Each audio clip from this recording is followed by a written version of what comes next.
On laisse passer le petit grésillement et on attaque pour ce cours sur Attention al cliente numéro 4. Alors si jamais, avant d'aller plus loin, si jamais vous avez des remarques à faire, si vous ne comprenez pas certaines choses, si vous avez besoin de précision, si vous avez des souhaits quelconques vis-à-vis des cours par vidéo, alors surtout vous n'hésitez pas à me le dire dans les commentaires. Simplement vous marquez, alors le nom je sais pas, peut-être le nom, le prénom, ou même les initiales et la classe. J'arriverai sans doute à vous retrouver et je vous réponds dans les commentaires. Il y a déjà plusieurs élèves qui l'ont fait et c'est une solution qui est finalement assez pratique. Passons à la suite. Alors, travail à faire à partir du jeudi 26. Alors j'ai un tout petit peu modifié ici parce que c'est à vous de gérer votre temps en fonction de vos propres impératifs. Moi je ne sais pas exactement comment ça se passe, donc moi je vais publier à date fixe, je pense que je vais publier le mardi et le jeudi, comme ça vous laisse un petit peu de temps pour vous organiser vous, comme vous le pouvez et comme vous le voulez. C'est-à-dire que moi je vous donne ce travail là pour jeudi 26, mais vous allez en faire une partie le jeudi, une partie le vendredi, éventuellement le week-end si vous voulez. C'est à vous de vous organiser. Moi c'est simplement une indication. La vidéo est toujours la même, et si je fais bien mon travail, vous aurez le lien encore une fois en description. Et vous voyez qu'on n'avance pas très vite. Les circonstances sont exceptionnelles, donc on a une façon de travailler qui est un petit peu exceptionnelle. Et on va étudier la vidéo depuis la 1 minute 13 secondes jusqu'à 1 minute 19 secondes. Je ne vais pas vous demander trop de travail, ne vous inquiétez pas. J'espère que ça vous rassure. Et on va faire, comme d'habitude, regarder, écouter la correction et répondre par écrit aux questions suivantes sur le cahier en réutilisant le vocabulaire de la question et celui donné dessous. Le temps entre parenthèses indique à quel point de la vidéo se rend. Bon, faisons les choses par étapes. On va commencer par regarder et écouter la correction pour les questions de la dernière fois. Elles apparaissent ici et en caractère gras la question, entre parenthèses le minutage de la vidéo, et la réponse. Alors, quand je dis la réponse, j'exagère un petit peu, c'est une réponse possible. Il y a une infinité de réponses possibles, de variétés, mais je vous propose celle-là. Alors, je vais vous le lire une première fois, questions et réponses, et ensuite on va s'attacher à regarder un petit peu le détail. ¿Por qué está al revés la imagen? La imagen está al revés porque la abuela está al revés. ¿Qué ha cogido la abuela? La abuela ha cogido un insecto. ¿Qué ha hecho la abuela? La abuela ha tirado el insecto en una caja. ¿Qué hace la abuela? Da de comer à son perro. Donc voilà un petit peu ce que ça peut donner.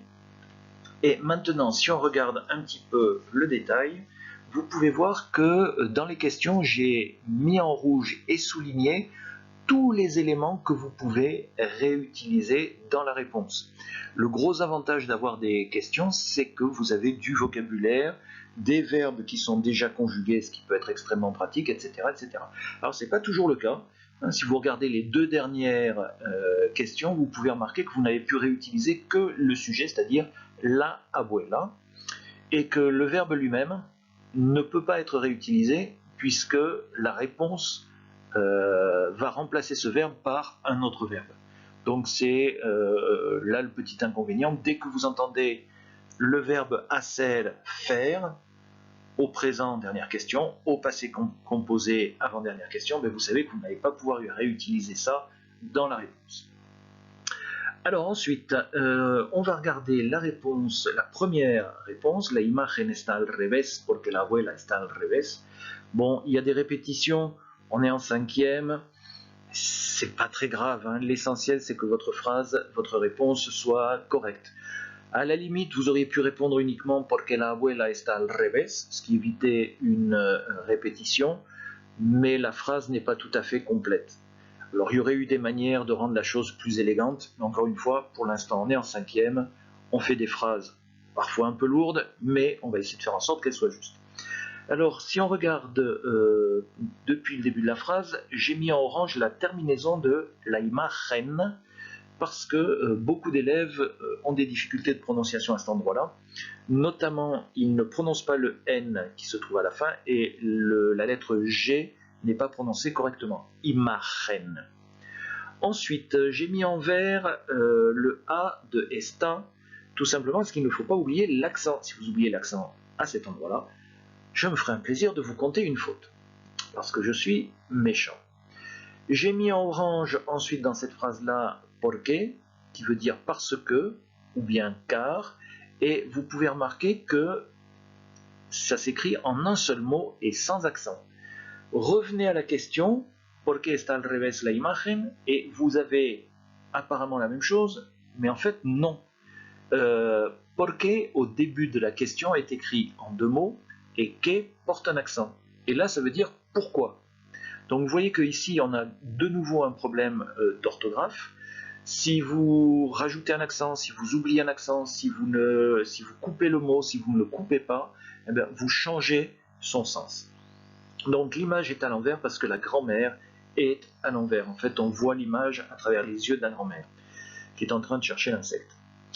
Ensuite, question numéro 2. ¿Qué ha cogido la abuela? La abuela ha cogido un insecto, j'ai mis en violet ha cogido, de même que le verbe qui se trouve juste au-dessous, ha tirado, parce que vous avez un passé composé, dans les deux cas. Regardez bien le temps que l'on utilise dans la question qu'on vous pose, parce que il va falloir répondre avec ce même temps. Si j'ai utilisé un passé composé dans ma question, vous devez répondre avec un passé composé. Je vous renvoie à la vidéo précédente pour ce qui est de la construction du passé composé, je n'y reviens pas. Ensuite, j'ai mis en orange un insecto, et juste au-dessous, vous pouvez remarquer que j'ai mis en orange el insecto. La première fois que l'on parle de quelque chose, on utilise les articles indéfinis, un, una, et quand on a déjà parlé de quelque chose, eh bien, vous allez utiliser l'article défini, el ou la. Je ne parle pas du pluriel pour l'instant, c'est un autre problème. Ensuite, on va passer à la dernière question. ¿Qué hace la abuela? Réponse, da de comer a su perro. Alors, da de comer, je l'ai mis en vert. Alors, c'est une construction verbale qui peut vous sembler un petit peu compliquée. Le verbe donner peut vous sembler bizarre, parce qu'il n'a que deux lettres, da. Mais sa conjugaison est comme ça, hein. Il y a une irrégularité au début, première personne du singulier, sinon tout le reste est correct. Enfin, régulier, pardon. Ça donnerait, pour je donne, tu donnes, il donne, doy, das, da, damos, dais, dan. Doy, das, da, damos, dais, dan. Ensuite, on n'oublie pas la préposition de. En français, on dit donner à. En espagnol, on dit dar de. Et on rajoute le verbe, comme en français, à l'infinitif, comer, manger. Ensuite, je vous avais averti dans la vidéo précédente, le possessif son, ici sous en espagnol, eh bien il doit remplacer l'article. Hein, vous ne pouvez pas, vous ne devez pas mettre les deux. Son chien, ça donnera su perro.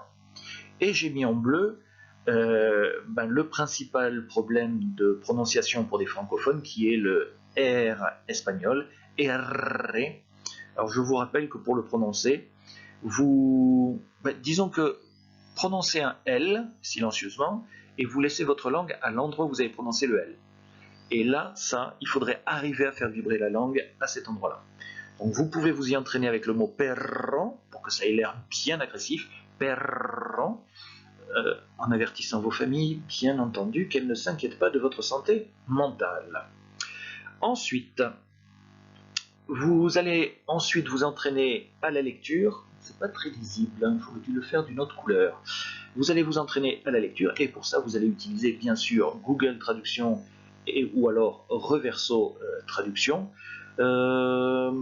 Reverso Traduction, très probablement vous ne pourrez écrire que phrase par phrase, enfin faire un copier-coller phrase par phrase, alors que dans Google Traduction vous pourrez mettre tout le texte et ça va vous le lire en entier. Normalement, je vous ai mis, si j'ai bien fait mon travail, je vous ai mis les questions et les réponses dans la description au-dessous de la vidéo. Donc, vous copiez-collez dans Google Traduction et vous répétez juste après. moi, très franchement, je vous conseille de faire d'abord la question, vous répétez, en prononçant aussi bien que possible. Probablement, il vous faudra 2 ou 3 fois hein, pour arriver à le lire correctement. Ensuite, vous copiez-collez la réponse, vous écoutez, vous répétez après, et tant que vous faites des erreurs en répétant, tant que vous avez des hésitations, vous relisez encore. Alors certains élèves vont y arriver dès la 2e fois, d'autres il leur faudra peut-être 3, 4 fois pour arriver à lire sans faute et sans hésitation. Mais ça, c'est tout à fait normal, ne vous inquiétez pas. Donc ça, vous pouvez vous le garder par exemple pour le jeudi, et pour le vendredi ou plus tard, eh bien, vous pouvez répondre aux questions que je fais apparaître ici au-dessous, avec entre parenthèses le minutage pour vous repérer sur la vidéo, et du vocabulaire au-dessous pour répondre. Je vous rappelle que ce vocabulaire, normalement, vous n'en avez pas besoin de plus. Ça suffit largement. Et je vous ai mis entre parenthèses la traduction quand c'était nécessaire. Si on observe un petit peu, pardon, je suis allé trop vite. Si vous observez un petit peu ces questions, ¿Por qué ha dado de comer un insecto a su perro? Normalement, vous devez la comprendre. Tout le vocabulaire, vous l'avez. Pourquoi a-t-elle donné à manger un insecte à son chien? Vous pouvez remarquer que là, le sujet n'apparaît pas. Il est sous-entendu. ¿Por qué ha dado de comer? Pourquoi a-t-elle donné à manger un insecte à son chien? Donc le sujet, vous n'êtes pas obligé de le donner. Vous n'êtes pas obligé de répéter ici la abuela plus la solution. Vous pouvez le faire si vous voulez, hein, si ça vous rassure, mais ça n'est pas nécessaire. En vocabulaire, je vous ai mis porque, en un seul mot, pas d'accent, et qui signifie parce que ou car. Je vous ai mis ensuite pobre, qui veut dire pauvre. Vous faites attention à la prononciation parce que le E muet n'existe pas en espagnol, donc le E de pobre se prononce. Ensuite, je vous ai mis le verbe ser, qui est le verbe être, qui est un verbe irrégulier au présent. Mais on s'en moque, parce que ici, vous n'allez pas répondre au présent. Vous allez utiliser un passé composé. Regardez votre question.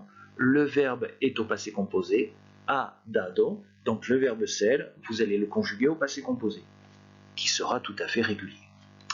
Deuxième et dernière question. Oui, je ne vous ai pas donné beaucoup de travail. Hein. Je ne sais pas si la prochaine fois je serai aussi généreux. Donc deuxième question. ¿Cómo se siente? Vous avez la traduction du vocabulaire au-dessous, sentirse, se sentir, triste. Attention, c'est de l'espagnol, hein, c'est pas du français. Je vous ai pas mis la traduction, je pense que vous comprendrez. Et muy qui signifie très. Muy qui se prononce comme la pluie, ça mouille. Exactement pareil. Par contre, ce verbe-là, il est un petit peu bizarre. Si vous regardez le verbe à l'infinitif, sentirse, vous voyez qu'il y a une terminaison qui est inhabituelle. Normalement, un verbe espagnol à l'infinitif se termine par AR, ER, IR. Et là, ça se termine par SE. En fait, ce qui se passe, c'est qu'à l'infinitif, un verbe pronominal, son pronom vient se coller à la fin de l'infinitif. En français, c'est devant. On dit se, sentir. En espagnol, on va dire sentir, c'est. D'accord? Quand on conjugue le verbe, on va placer le pronom réfléchi devant, on va l'accorder à la bonne personne. Là, vous ne vous inquiétez pas, hein, ça ne changera pas, le pronom réfléchi restera c'est. Donc vous placez votre pronom réfléchi devant, c'est, et ensuite vous conjuguez votre verbe normalement. Le verbe sentirse a une autre particularité, vous pouvez le voir dans la question. Il y a quelque chose de bizarre, c'est que normalement, la voyelle du radical dans sentirse, c'est un E, S-E. Et quand vous regardez dans le verbe conjugué, c'est siente, là vous avez IE qui apparaît, S-I-E. Vous avez affaire à un verbe à diphtongue. Voilà. Et ça, on l'a déjà vu ensemble en classe. Un verbe à diphtongue, c'est un verbe irrégulier qui obéit à des règles. C'est bizarre, mais c'est comme ça. Et ça vous facilite les choses parce que ça veut dire que vous n'avez pas besoin d'apprendre par cœur la conjugaison de tous les verbes à diphtongue. Il suffit de connaître les règles qui permettent la conjugaison d'un verbe à diphtongue. Et vous connaissez tous les verbes à diphtongue. Il suffira que le professeur vous dise ah, c'est un verbe à diphtongue et normalement vous saurez le conjuguer. Alors les règles, quelles sont-elles? Eh bien, première règle, la diphtongue ne se fait qu'au présent. Alors j'ai mis présent au pluriel parce qu'il y a plusieurs présents et on verra ça ensemble plus tard. Ensuite, que se passe-t-il au présent? La voyelle du radical se dédouble. J'ai bien dit la voyelle du radical. Pour trouver la voyelle du radical, vous partez de la fin, vous enlevez la terminaison et dans la syllabe qui précède, vous avez la voyelle du radical. Cette voyelle du radical se dédouble de deux façons. Si vous avez la lettre E, elle se dédouble en IE, comme dans le verbe sentirsi, qui donne se siente, et devient IE. O et U, O et OU deviennent OUE, ou E. Des verbes en U qui diphtongue, vous en trouverez très peu. Ce qu'il faut retenir, c'est E égale IE, O égale UE. Et quand est-ce qu'on fait ça? Eh bien, à toutes les personnes, sauf aux deux premières du pluriel. Je vous ai déjà dit, en général, les deux premières personnes du pluriel sont régulières. Je vous donne un exemple, le verbe pensar. Alors, attention, ce n'est pas un verbe pronominal, vous n'avez pas C devant, ça c'est autre chose. Là, il s'agit de la diphtongue. Vous voyez que j'ai souligné le E du radical, il est facile à trouver. Je pars de la fin, j'enlève la terminaison en AR, la voyelle qui précède et la voyelle du radical. Alors, pour conjuguer ce verbe-là, normalement, vous devriez pouvoir faire pause maintenant et conjuguer ce verbe-là, puisque je vous ai donné toutes les informations qu'il faut pour cela. Je vais quand même vous le montrer. Ça donne ça au singulier, pienso, piensas, piensa, et au pluriel, pensamos, pensáis, piensa. Je vous ai mis en rouge la diphtongue, et je vous ai souligné et laissé en noir les endroits où il n'y a pas de diphtongue. Et comme vous pouvez le constater, il n'y a pas de diphtongue aux deux premières personnes du pluriel. Une petite astuce, pour savoir comment on conjugue un verbe à diphtongue, vous pensez au verbe venir en français qui fonctionne exactement de la même façon. Venir, je viens, tu viens, il ou elle vient, nous venons, vous venez, il ou elle viennent. C'est exactement le même système. Donc voilà, pour cette deuxième partie, je vous laisse rédiger vos réponses sur le cahier. N'oubliez pas de mettre la date pour vous repérer plus facilement. Et surtout, bon courage!